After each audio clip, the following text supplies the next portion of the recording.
Hi, everybody. Thank you for coming back. Hope you had a good lunch. Welcome to the folks online. And we are about to kick off session 3A, which is broadening the use of satellite data. So this is a challenge that we've been wrestling with for over 10 years, how to make the data that people want accessible to different audiences. And so to start us off, Bryan Duncan, who is a member of the HAQAST team, actually been a member of the previous HAQAST team and the previous ACAST team. So great perspectives. Looking forward to the talk. Thank you, Bryan. Hear me?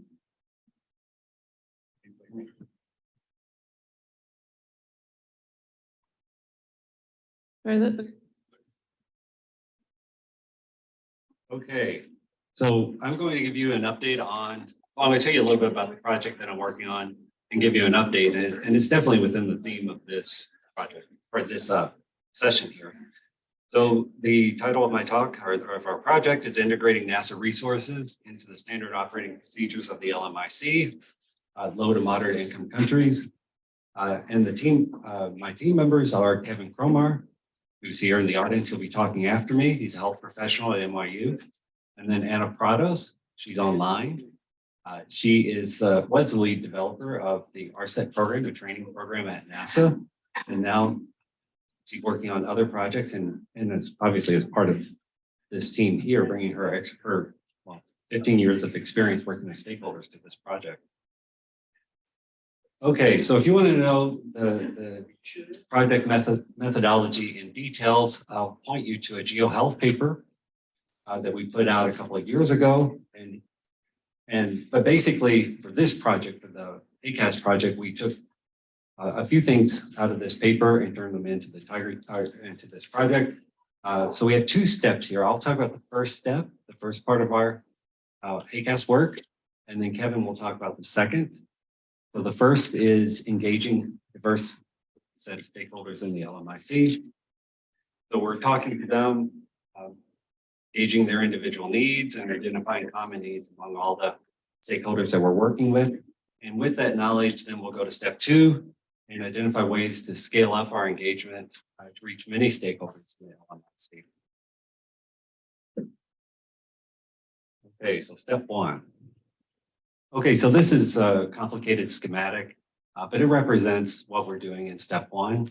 So on the periphery of this plot, we have all the NASA resources that we are presenting to our stakeholders, and we're working with them to find out what they're interested in and how, listening to their needs and how these data sets and other resources may be useful to them. So first, of course, NASA is all about putting hunks of metal into space. So the satellite data are important up in the upper right corner. Another resource that Kevin developed was a health air quality index that could be applied to satellite data as well as to, say, an air quality forecast model. And then low-cost sensors in the lower right. So NASA doesn't really fund low-cost sensor networks, but almost all the stakeholders that we're dealing with are interested in low-cost sensors because of the low-cost portion of it. And so they're interested to know how the satellite data relates to their low-cost sensor networks. And some of them actually have air quality networks as well, regulatory grade ones. And then we have the NASA Air Quality Forecast System. That's an effort led by Christoph Keller at NASA. And he has a machine learning technique where he can actually create tailored forecasts that individual monitors that the stakeholders have. And it really does, the forecasts are fairly accurate as compared to their observations with this machine learning technique. Okay, so our 4 different groups of stakeholders that we're working with now are the city of Quito in Ecuador, and Valeria Diaz is our champion there. Rio de Janeiro, that's Felipe Mandarino. And then the African Center for Clean Air, that's Gabriel Kello and Kellen Namusisi, who's actually speaking in this session. So I'll let her talk about the ACCA. And Bolivia, so we have Marcos Andrade, Karen Crespo, and Armando Rodriguez. And let me move on. Okay, so of these different stakeholders, they have a wide range of expertise working with satellite data. They have a wide range of financial resources, though most of them have minimal resources. Most of them just have laptops, so keep that in mind. They have a range of experience with health and air quality issues, and they have various application needs, some common ones as well. So let me go into detail about our 4 different stakeholders. So again, I won't talk about the ACCA, I'll leave that up to Kellen. But we did have, but our methodology here was to meet with Gabriel and Kellen, show them a presentation about our NASA resources and say, hey, will this resonate with African health and air quality stakeholders? They give us a lot of feedback, very constructive criticism. We redid our presentation, and now we need to set up an awareness webinar with some of the ACC members. In Bolivia, this has been a really dynamic group of people. And fortunately, Ana Prados is a native Spanish speaker. So she's been engaging them in Spanish, of course. And I've been relying on Google Translate, which is wonderful, by the way. If you're trying to take an English presentation and turn it into Spanish, it actually works kind of pretty good. So, you know, the Bolivians are interesting. So we're working with 2 university professors and 1 person at a nonprofit, and they have experience with satellite data, but the vast majority of people do not. So we were going back and forth with them to figure out what was the best way to work with the Bolivian stakeholders to come up with a presentation to resonate with them. And so we had our first, what we call awareness webinar on March 28th, and we were hoping to get at least 10 or 15 people, and we ended up getting over 90 attendees. And we had so many people say, well, I couldn't attend that. Can you give an encore presentation? So Anna and a few of us did that on April 12th. We had over 100 attendees. It's a very dynamic group. And so because of this great interest that we got from them, we're going to have another training. Well, it's not a training, an awareness webinar. We're going to first meet with these Bolivian government employees, because there were so many that were actually on these first awareness webinars. And that will be May 10th. And we're planning an intermediate level webinar with a subset of these people who are more interested in the details of satellite data. And that's on May 25th. And we may even have an advanced one in the fall. We don't know how this is going to go. Okay, so the next 2, Rio de Janeiro and Quito. Rio is interesting because it is definitely the most well-funded, and they have experience with satellite data. For instance, but it's primarily for landslide detection and prediction. That was their the thing that they've been working with NASA for quite a while.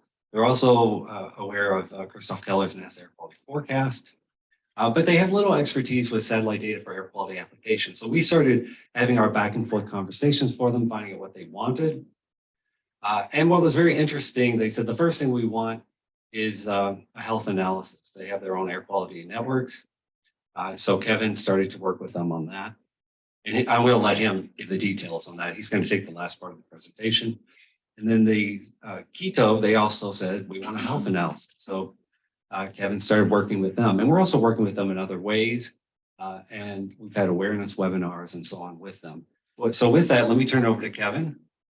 And he'll give you some details about how he was building capacity with the Rio group and how he's interacting with the Quito group. All right, thank you, Bryan. My name is Kevin Cromar. I'm at New York University. I'd like to give you a small gift, if I could. It's something I use all the time, and I'll explain why I'm sharing with you in a moment. If I'm ever trying to evaluate, say, a class I'm teaching or a project I worked on, I think if you probably put in grants before and you have evaluation metrics in part of the grant, and it's a little bit of hand waving, right? Let me tell you some evaluation metrics that I use that I find very useful and powerful. I'll ask 4 questions essentially of myself. So in the context of HAQAST, here's what the questions would be.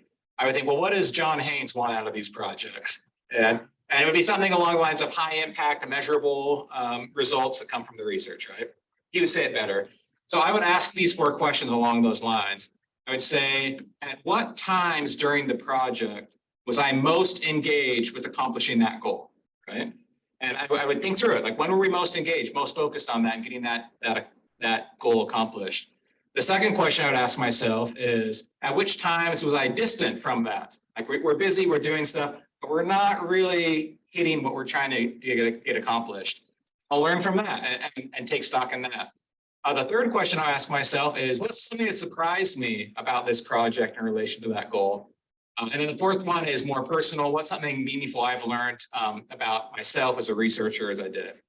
I use those 4 questions. It's actually a really powerful evaluation framework that I use in all sorts of instances. The third question, what surprised me about this HAQAST project that Bryan's told you about? When we initially proposed the project, I was on it on a very sliver amount of my time. And Bryan, we have quite a bit of experience with stakeholder engagement. So my role was going to be to attend kind of the kickoff meetings, to contribute to helping these stakeholders prioritize their ideas and helping shape what the project would look like. That was going to be my role. But as we got into it, over and over again, what they wanted was, hey, thank you for sharing these NASA resources. Thank you for training us. Here's how we want to apply it. We have health questions we need to answer. And really quickly realized, I think I need to be on this project a little more than the sliver of time I had on it. I think that's true for all of our projects.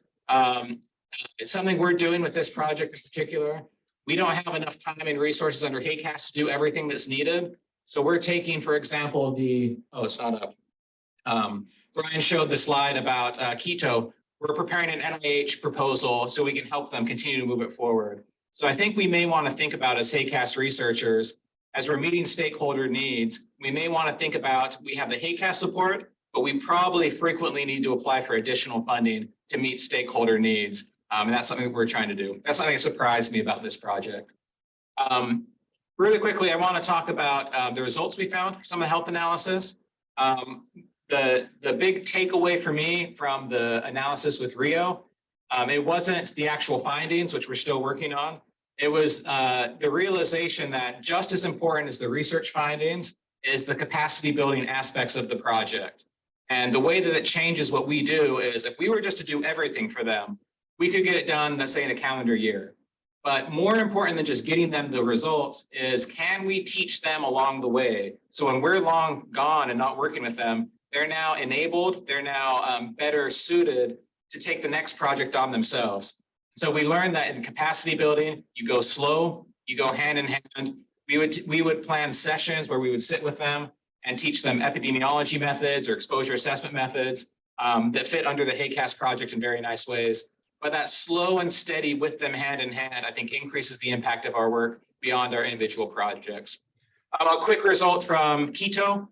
We did some health analysis for their air quality index efforts. What we found is that there is a strong association between ambient air pollutants and health risk in Quito.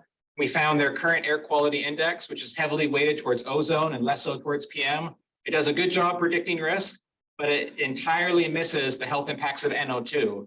That is important in their city from their absolute concentrations, and in the health analysis, NO2 was strongly associated with health risk. So we're now going to move forward and hopefully work with them to, can we redesign your index in a way to start to reflect the health impacts of NO2 in your risk communication strategies.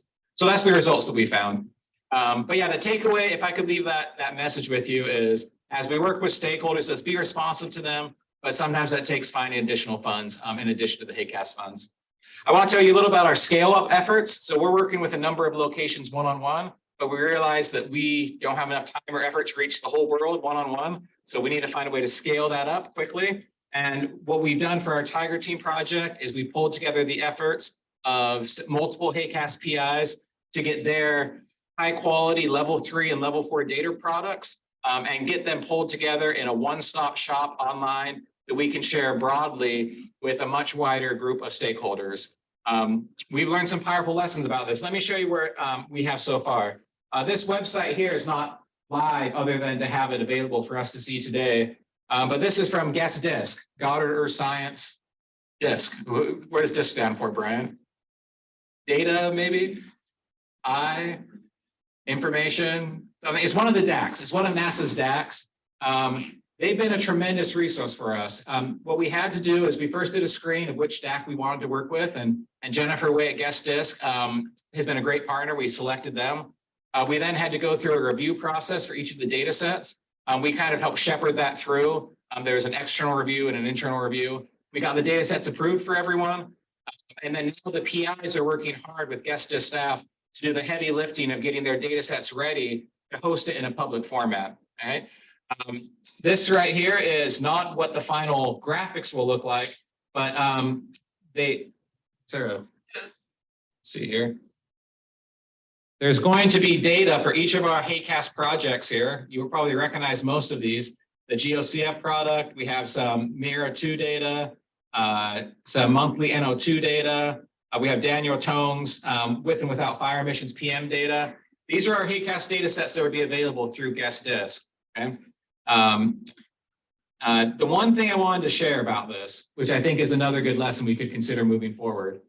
How many of you have had a research grant proposal you sent in and you have your project timeline you put down somewhere, and there's kind of this box at the very end that says, make project data publicly available or disseminate data? Has everyone kind of done that, the very last box on the project timeline?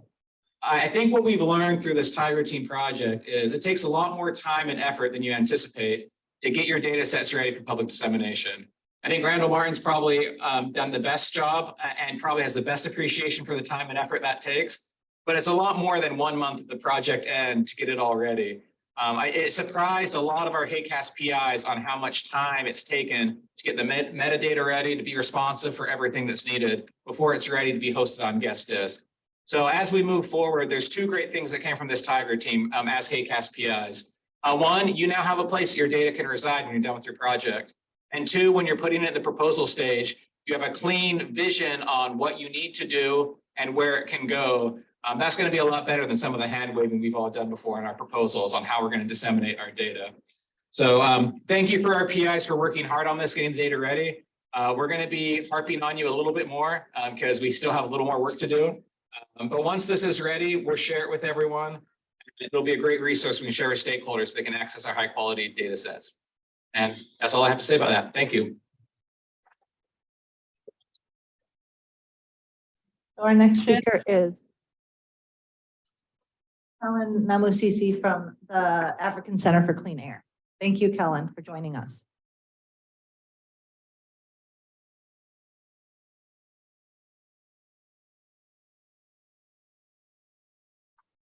Okay, thank you everyone and good afternoon. Can you hear me? Yeah, we can hear you. Okay, thank you. Good afternoon everyone. Kellen Namusisi Nyamrunji from the Center for Clean Air based in Uganda. And for today I will be talking about integrating satellite and low-cost sensor data to strengthen air quality management in Uganda and Africa generally.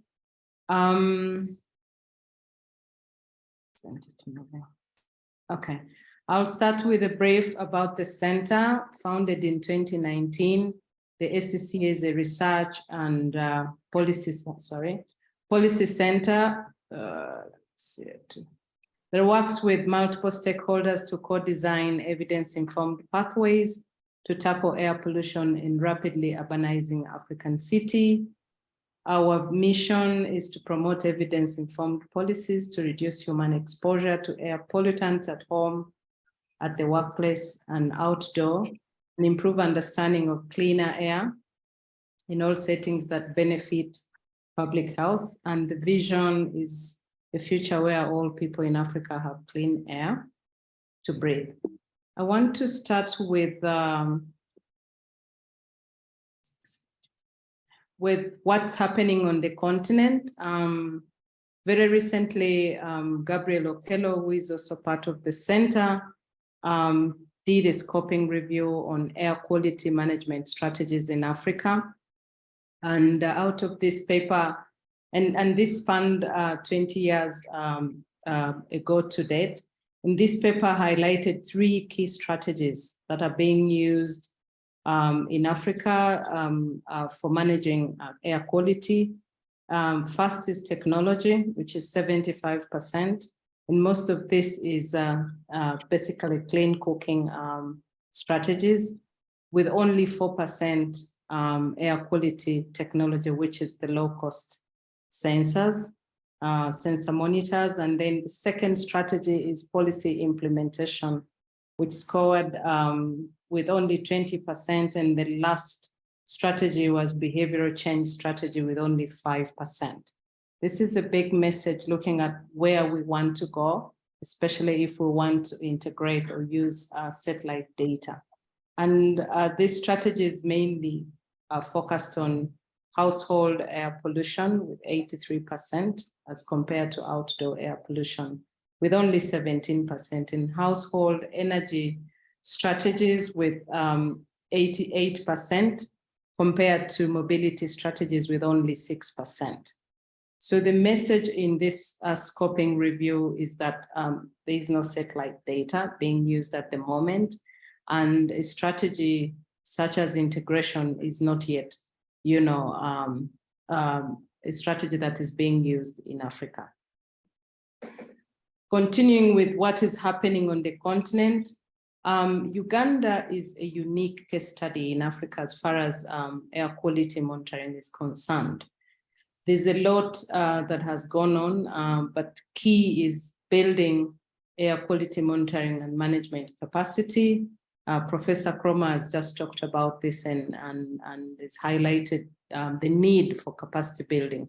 Uganda has benefited, although we still need capacity, but at least we see Uganda making good strides towards air quality monitoring with about 173 low-cost sensor monitors across the country. And we have 3 key projects that are really offering this kind of capacity air core, with the majority, the SCCA, GeoHealth, and we have the Kampala Capital City Authority, the KCCA, that is also providing the low-cost sensor monitors. We've seen, we also have stationary reference grades by the US Embassy. That's 1, KCC again with 1, and GeoHealth. Aircore has also moved ahead and progressively developing scalable smart networks across Africa. And we have about 8 countries that are already doing this. We're starting to see evidence into policy, air quality evidence into policy. And again, key, which is very related to the scoping review, is that household energy transition is like the key or the most evidence we are seeing that is getting into policy. And then we're also seeing starting to retrofit the 2-wheelers, the borders as they are called in Uganda. And also we're seeing the standards, starting to see standards being adopted and, and put into practice. We've also seen a change, a move towards developing stronger partnerships and coordination in country, regionally, and internationally. A number of partners supporting air quality monitoring using low-cost sensor data, capacity building, and research. And the key example here is the NASA team. We also are starting to work with the Health Effects Institute to build capacity, but also to provide data. So all these improvements in low-cost air quality sensing technologies have provided opportunity for a country like Uganda with very minimal resources to support air quality, to measure quality at a micro and over a longer time. So this is currently the situation in Uganda, and which puts us at a very good advantage to move towards using satellite data. So what are some of the challenges with the low-cost sensor data monitoring? Lack of a standard protocol to ensure a smooth flow of the data from the low-cost sensors monitors across Africa. We still are lacking that, and we need support. We suffer, the low-cost sensor data suffers cross sensitivities between different ambient pollutants, and it comes in intermittently because it's affected by weather and also the accuracy over time. Funding for air quality monitoring is still limited. We have fixed monitors, but we need a few of them, but these are very high cost gadgets and equipment, and looking at Uganda, we can't afford that. So there's still a problem there. And therefore, what is the alternative? I think satellite data monitoring systems that integrated with low-cost air quality sensor networks can greatly increase the spatial temporal resolution of the ground level PM concentration data for Uganda and Africa. So integrating satellite data is the way to go for Uganda and Africa.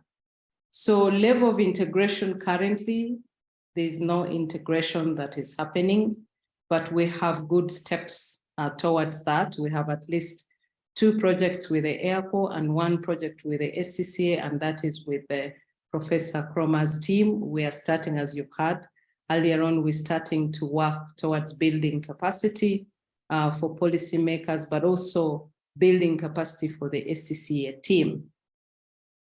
So challenges with integrating satellite data and local sensor data. First of all, as mentioned, low human and institutional capacity, understanding this data, interpreting and using the satellite data is still an issue. We've heard from Professor Cromar saying we need to move with teams and build their capacity as we implement these projects. I think that's a real need for Africa and for Uganda specifically. We need to learn how to, understand this data, interpret it, and use it. Accessing satellite data and low-cost sensor data is still a challenge generally.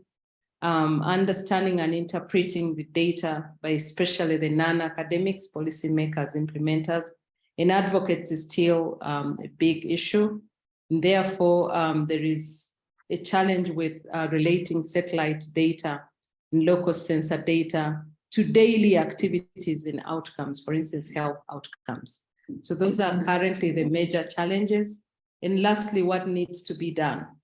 First, we need to establish a foundational framework for integrating local sensor data and satellite data in Uganda, but also generally in Africa. We need to engage policymakers and implementers on the benefits of using integrated data, because that hasn't started and it needs to start. And this is when they will appreciate the need and use the data. Building the capacity of policymakers to use this integrated data is critical, but also building institutional capacity for the institutions that are catalytic, like SCCA, airport, I think is important to be able to support this integration. And these institutions can be able to orient the policymakers to train a TOT and also create an online resource on satellite data for easy access. And lastly, creating functional coordination mechanisms to build partnerships that support the use of integrated data, the global north and global south. And we're looking at the NASA team, Professor Cromar's team, to really support on this. We're also working with the Health Effects Institute to try and do more work in this area. We need to establish a go-to resource on satellite data to ease access and develop simple toolkits for integrating satellite data and local sensor data. And I'm sure this is also underway. So in conclusion, we are ready as a country, Uganda. We are ready as a continent to start to use satellite data, but also to integrate it with the local sensor monitors. Thank you.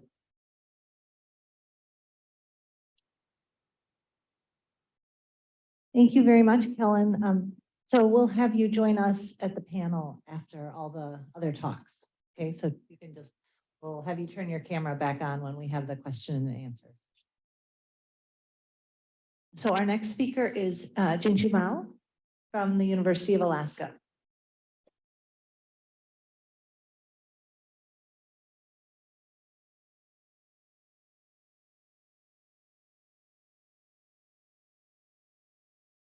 Okay, can you hear me? Okay, all right, thank you. So my name is Jingqiu from University of Alaska Fairbanks. I will talk a little bit about Pandora network. I know a lot of you have been using Pandora data. We have been thinking about this for a very long time, like how we look at it from global scale. how Pandora network looks like, and how, particularly given the fact that John mentioned this morning, Tempo is already launched, are we ready for using Pandora as a tool to validate Tempo? So that seems to me the very essential step that we gotta use Pandora. But there are a lot of things that I want to share with you. So our goal is that, okay, well, Pandora network has been running for over 10 years. And there are a lot of data, and we have model. I'm a modeler essentially. How we compare model to Pandora network. So right now, I think they have changed name for called Pandonia Global Network, and I want to mention to you that right now, as you know, that we have 3 geostationary satellites. Actually, we have 2, Tempo and the GEMS are up there, and the Sentinel-4 will supposed to be launched next year. And if you look at this lower panel here, this is Pandonia Global Network. There are about 200, correct me if I'm wrong, like over 200 sensors collecting data all the time. And they have a really nice global coverage. And so this really is powerful network. And NASA is actually, I think NASA is paying for that. And so it's supposed to be long-term network.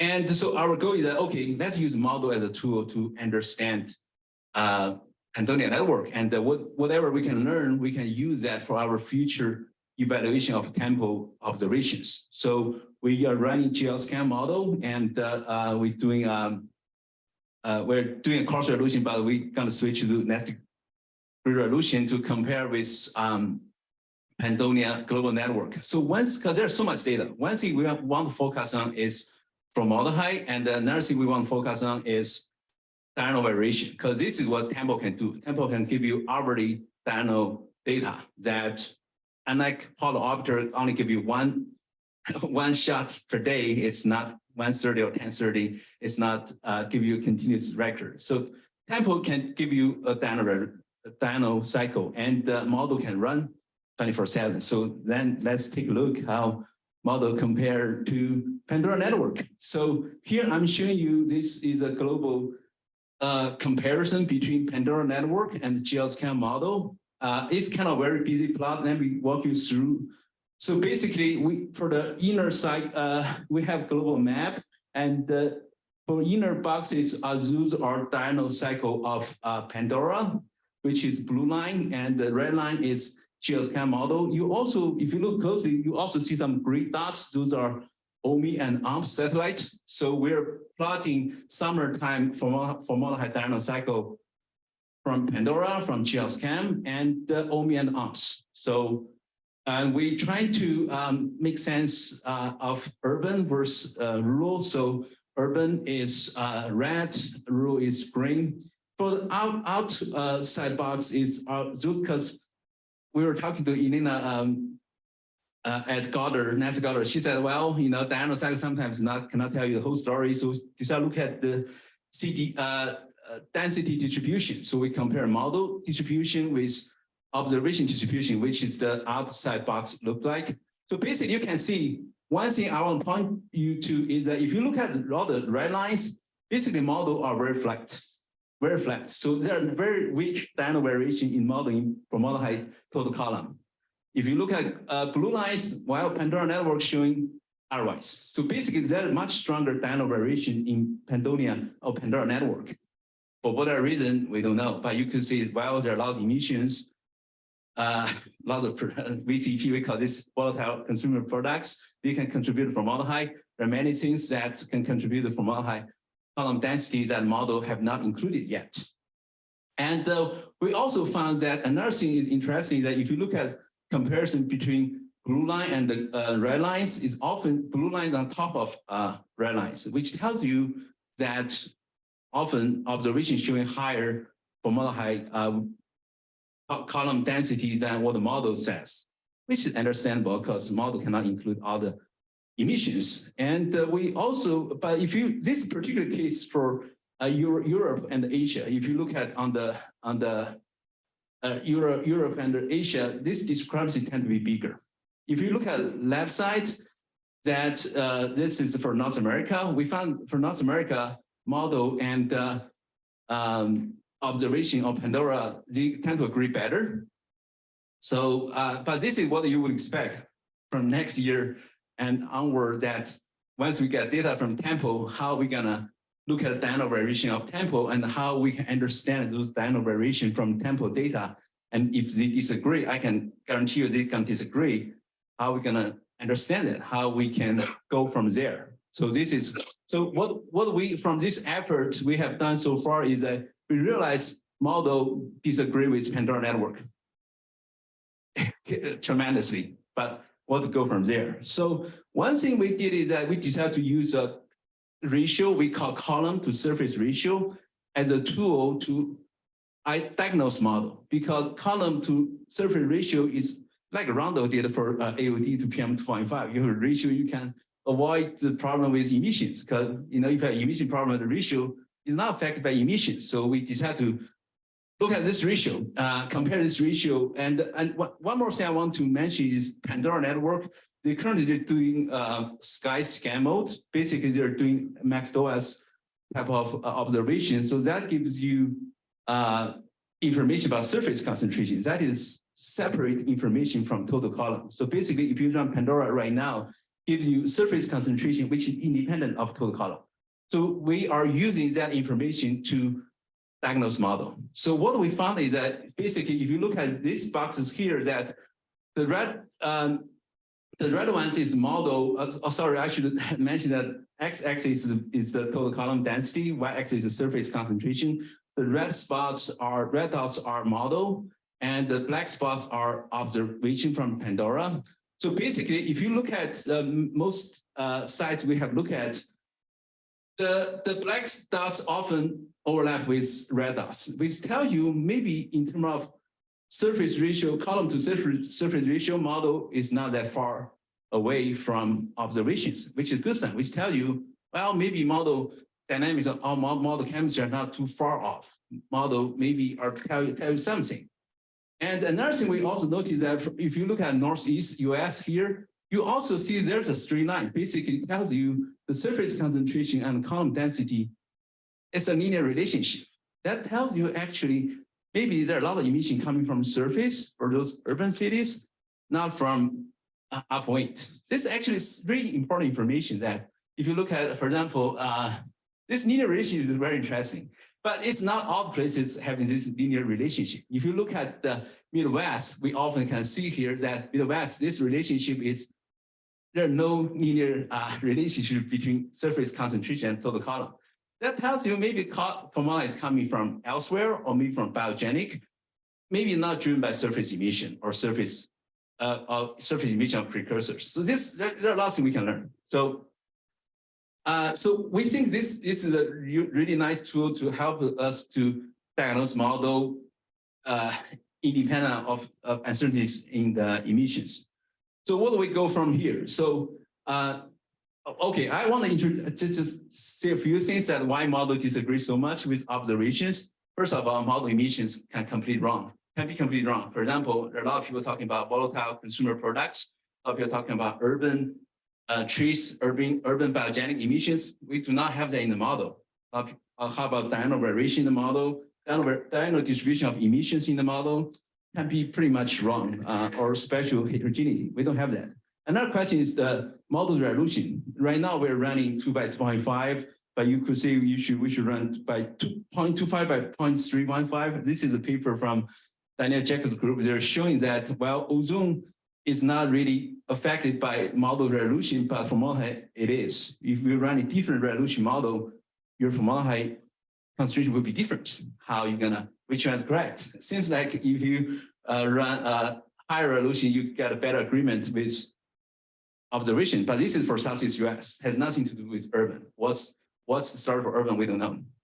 And another thing could be vertical mixing. So we don't really know how well model is doing vertical mixing. And also there are chemical mechanism. We know for a fact that formaldehyde yield from VOC oxidation is NOx dependent. So when you have higher NOx, you have higher formaldehyde yield. When you have lower NOx, you have more isomerization, all the oxidation does not give you formaldehyde. So how this NOx dependence will drive your formaldehyde column density is another question. Actually, we don't really know well for lots of VOCs that not even included in model. So where do we go from here? So basically, we decided to include a third component. We're looking at the diurnal variation. We're looking at the column to surface ratio. The third column here, we are actually looking at the vertical curtain of model compared to Pandora network. Because right now, as I mentioned, Pandora right now can do sky scan. That'll give you a vertical profile. How good it is, we don't know. But we compare this vertical profile with model vertical profile for different sites. We found that for some sites, they're giving a similar shape, although the absolute magnitude are very different, but their mixing their height seems pretty well. But that's not true for all our sites. For example, if we look at Boulder, Colorado, basically model says there's all from is in the lowest layer, but Pandora says otherwise. So we're talking about, so there are a lot of uncertainty associated with that. We're gonna try to compare, trying to tune emission, vertical mixing, model resolution, as well as chemistry, trying to have a better understanding of formaldehyde diurnal variation. This is something we will expect to do for next couple of years. And I want to say one more thing, that because this sky scan can give you this vertical information, this is something really, really important.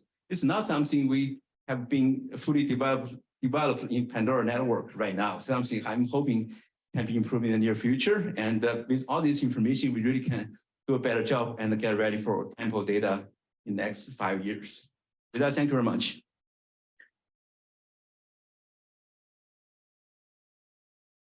Our last speaker is Dr. Alex Karambelas from the Northeast States for Coordinated Air Use Management. Thank you, Helen.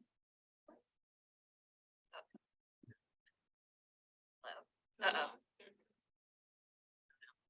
Can everybody hear me? Okay, cool. Thank you, Tracy. I am Alex Karambelas.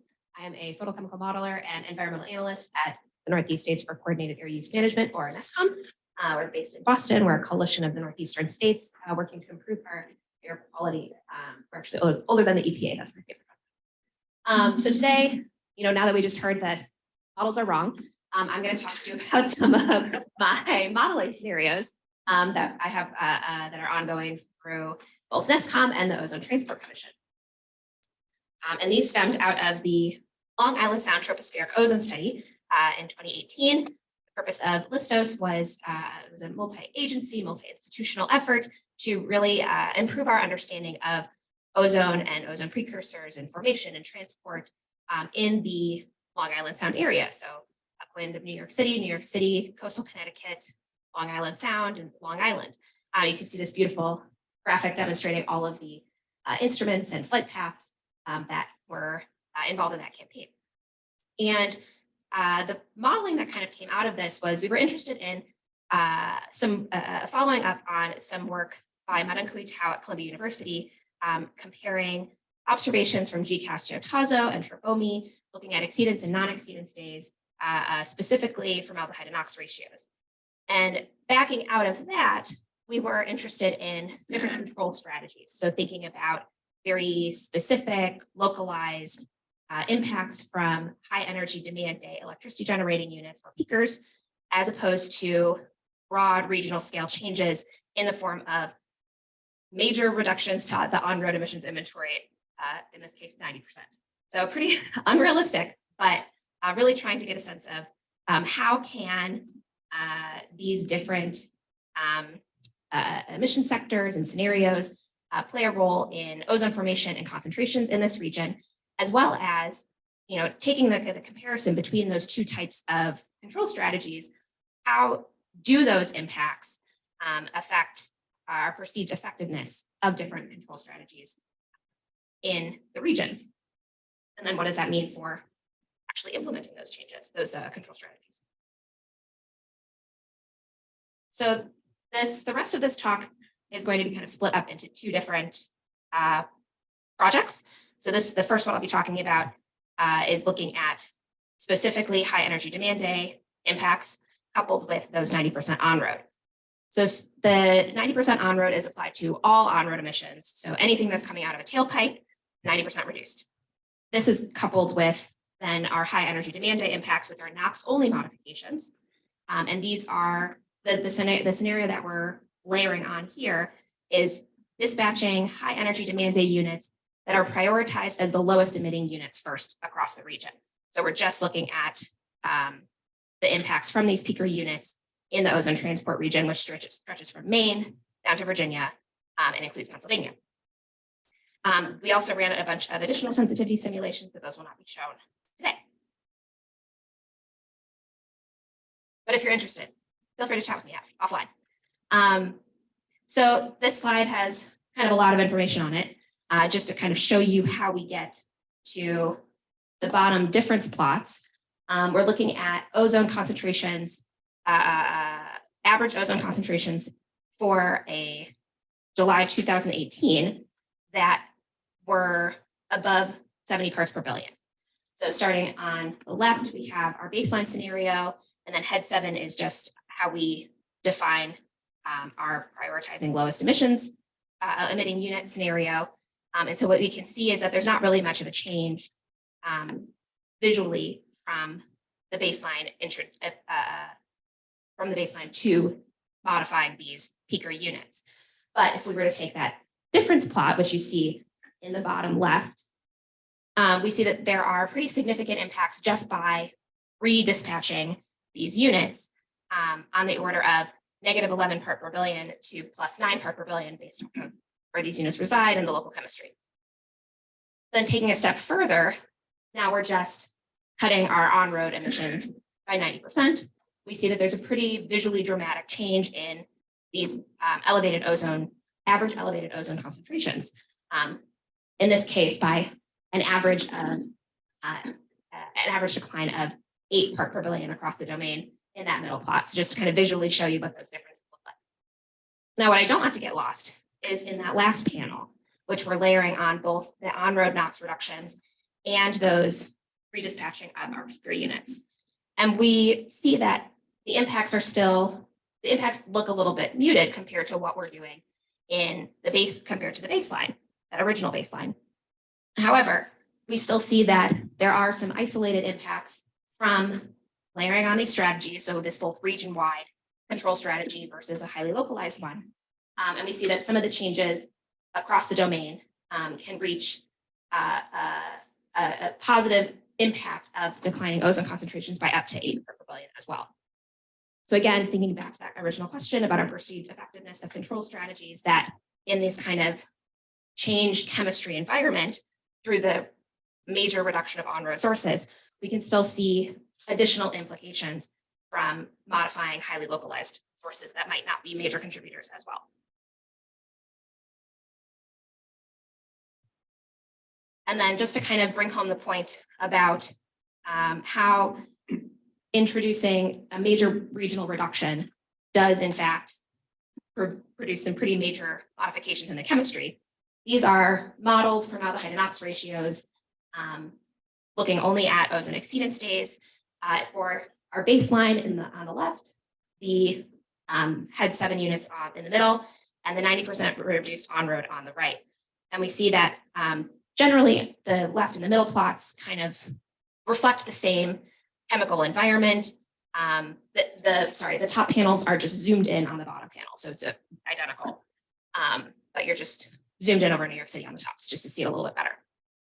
And so we see that, again, on the left and the middle, those are pretty much identical. There's not really a strong modification of the chemical environment. However, once we plug in this 90% reduced on-road, we really see this, this effect where we are moving from this region of a NOx saturated zone in New York City to more of a transitional regime, which is pretty interesting. So just to kind of wrap up that section, these broad concentrations in MD8 average ozone concentrations do occur with that dramatic emissions reduction, for example, from reducing on-road emissions by 90%.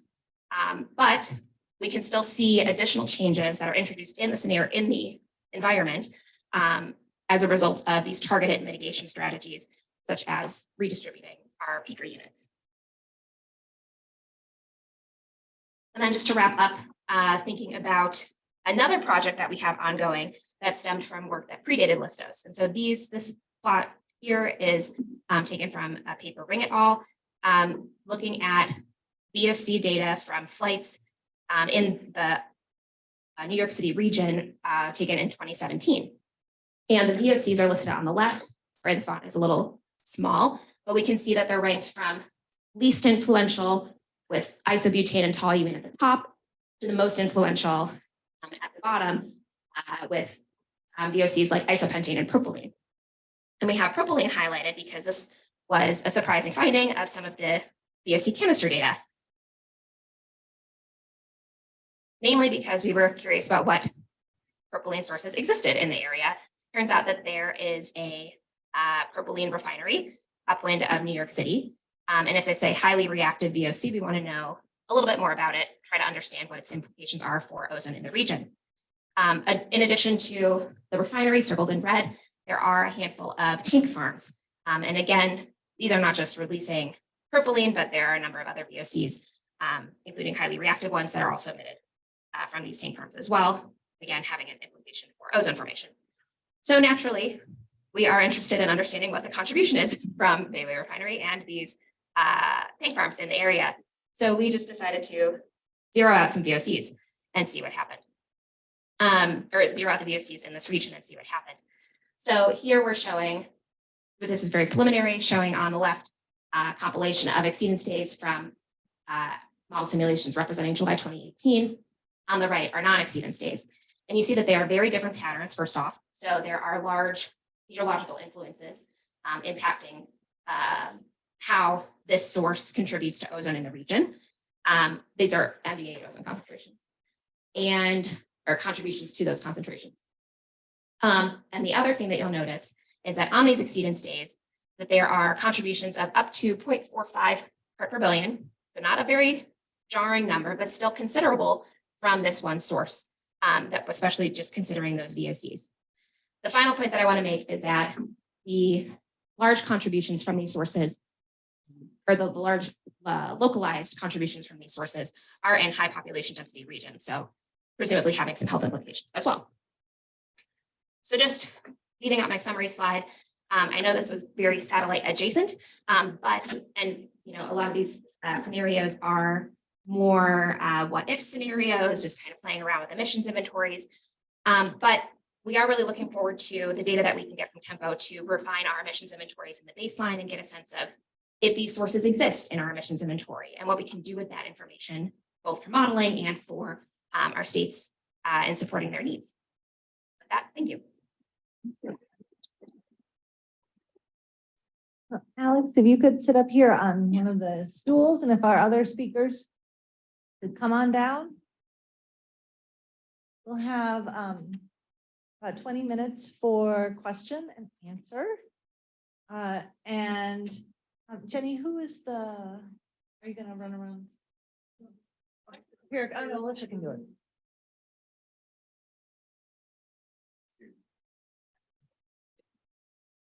And we should pull up Kellen on the. Okay. So be thinking about your questions. Oh, here we go. Hi, Kellen. Can you hear me? Yes, I can hear you loud and Okay, clear. great. Thank you. So I think we'll start with a question in the room. Any questions? Oh, okay, with Laura. Oh, I was gonna say, I have the same question that Ana Prados has online, so maybe we can start with that. Okay, do you want to read it? Can you see it? All right, Jenny can read it. The question from Anna is, how would these steep NOx mobile emission source reductions be accomplished? Yes. Thank you for that question. This is something that is challenging to address, namely in the form of there are things within an individual state's control, and then there are things that are not within the state's individual control. So something like a 90% NOx emissions reduction or all vehicular emission reduction would take a much larger effort, be a much larger endeavor, even beyond just a regional scale. But yeah, we can always hope for it. I wonder how the President Biden's announcement of more electric vehicle sales will be affecting it. we're thinking about how to implement that in the model. Great. John Haynes has a question. Oh, and then Jenny after John. Oh. No, my question was in the discussion from Kellen. There was a talk about geohealth sensors and there's a lot of different geohealths. I just wanted to see this geohealth, is that the one associated with the National Institutes of Health? And or you said they were geohealth sensors. I was just wanting to know more about who that geohealth was. Okay, GeoHealth is a project actually, and based in Makerere, and they also working with Professor Cromar. It's a project. They're using the same phrase. I'll use the same. Okay, I have a question, sort of synthesis. We have a lot of stakeholders who are brand new to the air quality data, who are excited about using NASA data, for instance, or any data that they can get their hands on. And I just think this would be a great opportunity because you guys mentioned a lot of different sources of data of how new people should, what would be the best way to introduce people to different types of data. I mean, obviously we love the satellite data, but there's the ground level monitors, there's looking up. There's all these networks. There's the aircraft campaigns that we don't talk about enough. So I think that's a little bit overwhelming sometimes. And I've noticed sometimes stakeholders kind of like latch on to a data set and they might not know actually where it's derived from. And so I'm sort of wondering, like, how do you guide someone to the best data source for their needs? I can try this. In our project, we're dealing with a lot of stakeholders with the diverse array of expertise. And that's always been a major problem. We don't want to overwhelm them. So we gauge how much they know. We get to know them, find out what their issues are. And then that's when we decide where to go. And honestly, the first thing we always do as a first step is we show them world. That's the most simple, easy way to do this, to ease people into this. And then we take baby steps. Some of the more user-friendly tools, what I would call more presentable tools to the stakeholders, so you don't scare them. They're simple to use, and then slowly over time, build up and introduce more introduce other data sets that maybe are a little more complex. So this takes a long time to do this. It's not something that can be done. I don't think there's one answer there. Our Tiger team, hopefully when it's ready, people will be able to go see a whole bunch of data products all at once. But that's not sufficient by itself. We have an external group of stakeholders. We want them to get to it in year one, hopefully we get to it in year two, but they're guiding us on what do they need as a companion resource to let them know, here's how you can use it, here's how it's appropriate to use it, here's how it's appropriate not to use it. And they present it in a clean, simple, half-page, pretty picture kind of way. I think that side is sometimes underappreciated, but when you speak with stakeholders and the feedback we've gotten is that's really what they want, and that's what they need. So they're confident they're using the right data sets for the right purpose.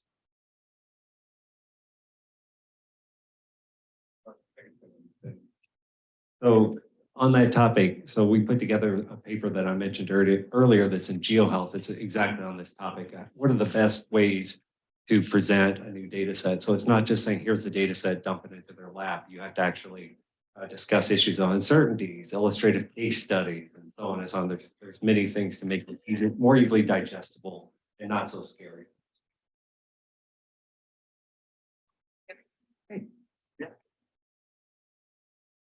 Hi. So a lot of the presentations have kind of mostly been about kind of individual cases, right? Working with individual governments or, but Kellen kind of talked about the need for kind of capacity building, maybe at like a larger scale. Does anybody have any thoughts about like how to kind of a way to if it's possible to scale up some of this kind of capacity building or education, are there techniques or technologies that could be used for that?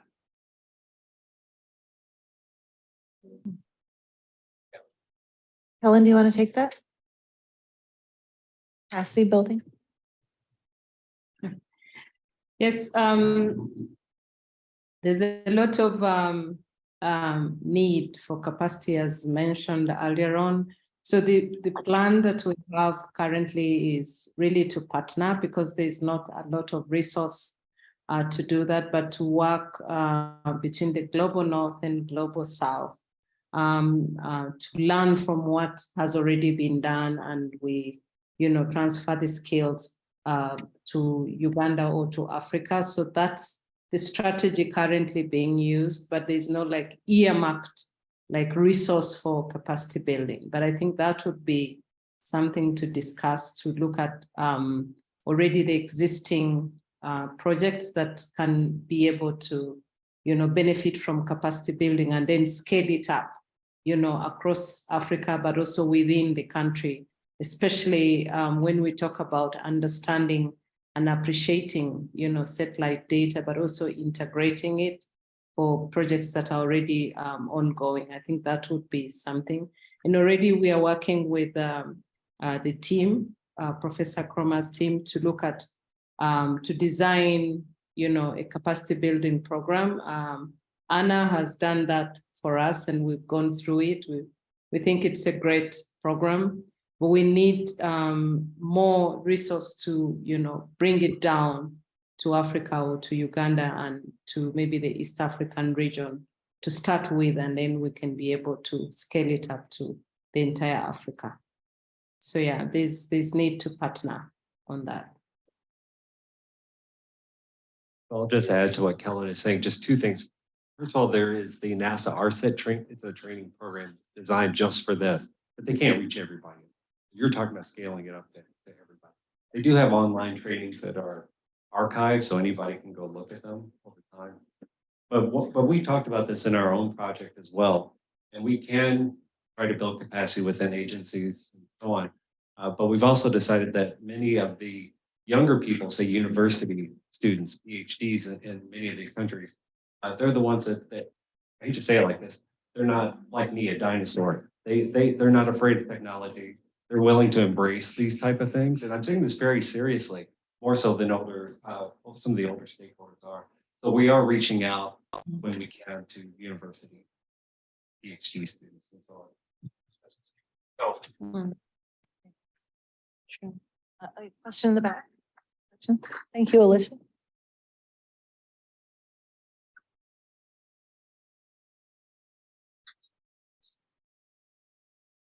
Hi, my name is Annie. I'm from Sonoma Tech. I think I have an additional comment question on the capacity building. When I was a graduate student, I had kind of a really good example of a program that I did. It was called CSAC. It's the Sino-European School of Atmospheric Chemistry. And it was research collaboration with PIs in Europe and PIs in Shanghai. And they invited PhD students to come for 3 weeks, get to learn. So it was a great model. And my question was going to be, have you guys considered any of that capacity building at the student level? Because I think it's great to involve young people. I think you mentioned maybe they're more open to learning this way, but also building in the habit of collaborating with people in different countries, people in different languages, people who have different resource struggles. It was very difficult to be in China and try and do a lit review without Google. Like that was just something that I learned there. So yeah, I wanted to hear if you guys had thought of anything like that at the student level for capacity building. Yeah, for our project, we're not looking to build that, but we are looking to partner with existing training programs. A big one we've been exploring is with American Thoracic Society as a MECOR program with Africa and Latin America. So they have existing training programs, multi-year for students. So instead of us recreating it, we can give them training materials and then pass on through those existing networks. That's how we're approaching it for what we can accomplish. But we agree with you 100% on the approach is valid and useful. Mir? Sorry if I'm asking a repeating question. I had to be in the other room. But is there any requirement for you in terms of the like city being involved in the air quality management, or is it just an open program for anybody that's interested to incorporate satellite data into their air quality measurements or monitoring? I'm asking this because We also had a similar situation in terms of the capacity making on US delegation at Lahore, Pakistan. They had a group of, I guess, 20 to 30 people coming to US, I guess, in the past month. And we as IQR also were hosting a session in which we basically try and see what are the ups and downs of low-cost sensors, regulatory monitors, satellite data. I thought that was really helpful, and maybe those type of existing, again, capacity making programs could be helpful for you. The other one was the US Air Quality Fellow program outside of US is something that could be essential. But in terms of the partnership, is there any criteria that a city or a country needs to already have so that they could be communication with you? Or is it just so that they have interest in incorporating satellite data into their existing either regulatory monitor or low cost monitor or health effect analysis? I have a couple thoughts. One, I don't think answering that from a specific project answer is very useful. I mean, the screening there is might be specific to project. This is what I would say is there's a tremendous amount of different resources to learn about air quality monitoring generally, and even remote sensing training generally. I think what's really needed and missing is you now have it, you have some data. How do you now make use of it? And so I think the partnerships that are still needed that are not available is what do we do with it now? How can we make best use of this? How can we design policies? We heard NESCAUM has tremendous resources and staff, and they're wrestling with how can we make use of this from a policy perspective. So I think that partnerships, the screen is not their capacity because we can get anyone trained up where they need to go, but a willingness to work together to figure out how we can best use this to do something useful for the public. I'd say that's the real criteria in my mind. I keep hearing capacity building, and I keep thinking about like institutional knowledge. And I know that's something that sometimes something that our states struggle with sometimes as people retire or move on to different positions. And so I think another part of capacity building is making sure that you don't just have like a pipeline of people, you have multiple people working similar things or the same thing, or using the same tool so you can train. So I just wanted to throw that there. Okay, good point. And I'll just say, I think one thing that we found over the years is that there are so many resources available online. And I mean, one thing that's amazing about working with NASA is that they've already invested in building so many platforms. And I think, and there's also a lot of online videos, a lot of online tutorials, a lot of online everything. But part of it is that there's so much that new users don't even know quite where to look. And so actually, I think there is some low hanging fruit about kind of roadmaps and, discussions, and where even just a one-on-one conversation can open up the door to a lot of resources. So I think it's an interesting one because we don't need to be building tons of stuff from scratch. Some stuff we still need from scratch, but I think a lot of it is how do you connect the dots? Hi, my name is Meryl, and I'm with NASA USAID Severe Program, a capacity building program in NASA. So I just couldn't help but get really excited about this conversation about capacity building.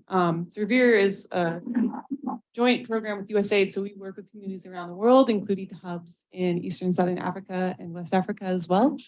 And we're relatively new for our air quality portfolio, but we are capacity building programs. So we have a lot of case studies on how we went from science to impact, and how we went from research to, helping build tools for policy and decision makers. So I'm really excited to work more with HAQAST on how to integrate the lessons we've learned at Severe. And another plug for RSET, since it is an incredibly valuable tool for building that initial understanding of satellite data. Yeah. Are there any online questions in here? So someone answered what Justice answered, Goddard Earth Sciences Data and Information Services. Thank you. So I have a question across the panel.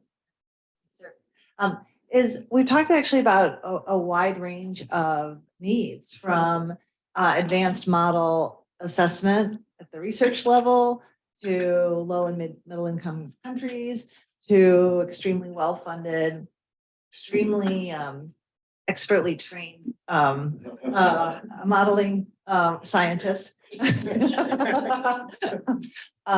And I'm wondering if maybe we could, go through the whole panel and kind of reflecting on, to the big question about broadening the use of NASA resources or whatever stakeholder perspective, partner perspective you want to speak from.